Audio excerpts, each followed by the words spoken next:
asalaamaaleykum mbokk yi ñi seetaan ñu ngi leen di dalal ak jàmm ci seeni xibaaru météo tolloog ci àllarba fukki fan ak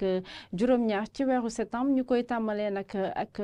tekkaaral boo xamante ni dinañ ko am ci dëkk bi ba mu des fële ca Kédougou fi nga xamante ni mën nañ fa xaar ay taw yu ànd ak ay dënnu loolu yëpp nag suñu image satellite mu ngi ñu koy won ñu gis ni que ni ngelaw yooyu jóge géej dinañ nekk ci biir dëkk bi daanaka sax mën na fi indi tekkaaral bi ndax guusaay bi dina wàññeeku.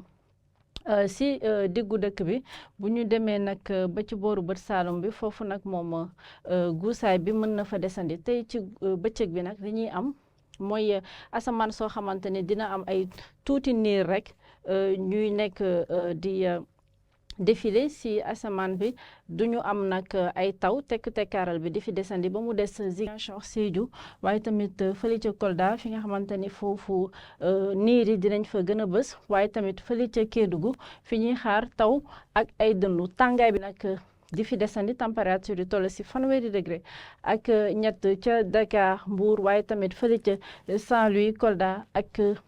Kédougou fanweeri degré ak ñant ñu am ko ci Ziguinchor Sédhiou Kolda Kaolack plutôt Fatick waaye tamit fële ca Thiès ak Diourbel fanweeri degré ak juróom ñu am ko ci Louga am ko Kaffrine waaye tamit ca Tambacounda fanweeri degré ak juróom-ñaar ñu am ko si Matam ak Bakel fanweeri degré ak juróom-ñett ñu am ko ca Podor daanaka tey foofu mooy gën a tàng si bëccëg bi mbokk yi di lañu amoon si li ñu leen doon dégtal si xibaaru météo di leen jox dig daje ëllëg te di leen ñaanal jàmm wasalaam.